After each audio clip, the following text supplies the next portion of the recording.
In last week's video that was just released, we were talking about the home buying process and the different steps that the buyer takes when they finally found a home that they want to purchase.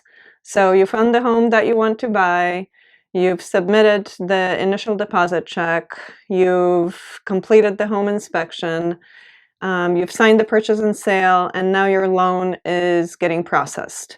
What are the next steps after that? So the lenders and the attorneys have all the documents and they're off and running. Your lender is going to start asking you for verification of information. They're going to be asking you for your last two W-2s. They're going to ask you for your last 2 months bank statements, your last 2 pay stubs. So if you can get all this stuff ready to go, the faster you get this to them, the easier the closing process is going to be.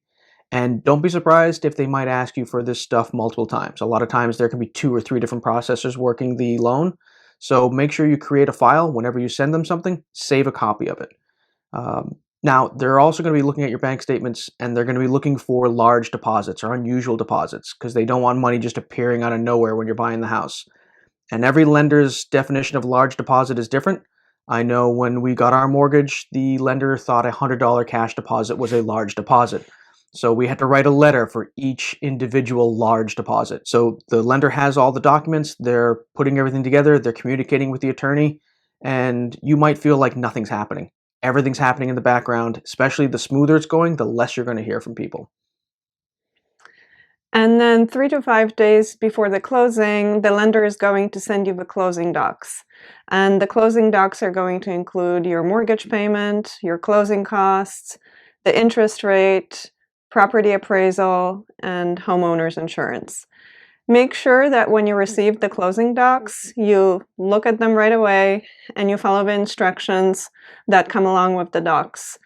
And make sure you do that in a timely manner. If you don't, that might affect the closing date. So everything's submitted and we're up to the closing date. You're coming to your closing. What are you going to expect? What's going to happen at closing? You're going to sign a lot of documents. But before that, you have to do the final walkthrough. Oh my right? God, yes.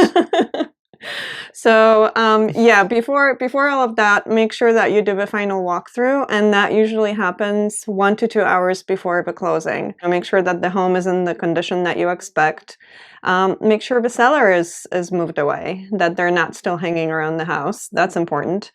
Make sure that any repairs that the seller was going to make were actually made. Don't be afraid to open the dishwasher. I have found dirty dishes ready to go in a dishwasher.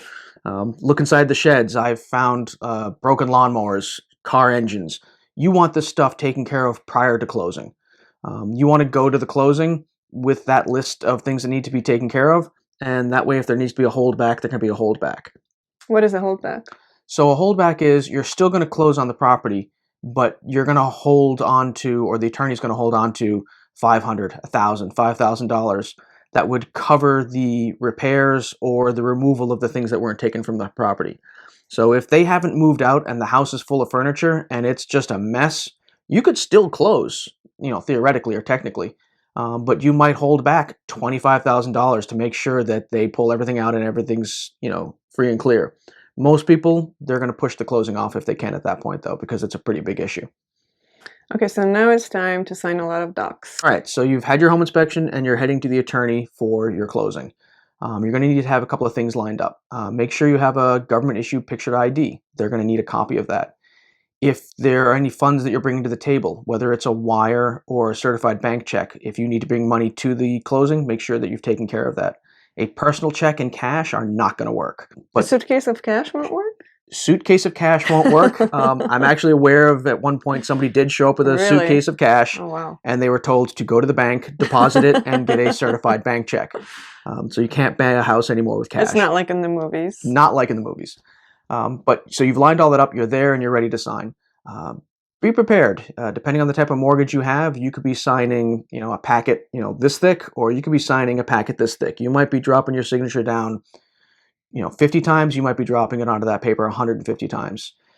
What you need to check, though, when you're there is make sure they have your name spelled correctly, make sure the mortgage amount is what you expected it to be, and make sure the mortgage payment is what you expected it to be. Now, the attorney's going to walk you through this, and he's going to help you check all of it, but make sure they're covering all those items. What about the keys? Oh, yes. All right. So, exciting. You've signed all the paperwork, you've handed it to the attorney, you're done. You don't own the house yet. The house still needs to go on record. So the attorneys digitally now, they'll take all the documents that you've signed, all the documents that the seller signed, and they're going to send it to the registry of deeds to get on record. Getting on record can be as quick as 10 or 15 minutes, but it can take as much as 3 hours. You're not legally able to take the keys at that point. So just because you finished your closing doesn't mean you can go walk to the house, take your keys, open up, and go in. You have to wait till the property's on record. Those keys are going to be held either by me or by the attorney. If it's held by me, once we're on record, I'll meet you at the property, I'll hand over the keys to you, and you can walk into your new home. Real important as far as I'm concerned, if you're closing at 9 o'clock or 10 o'clock in the morning, great. You could schedule a moving for the same day.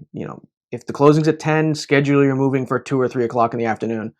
But if we're closing at 3 or 4 o'clock in the afternoon, there's a chance we might not get on record before the day is done, so line that mover up for the following day, because you can't start moving in until we're on record.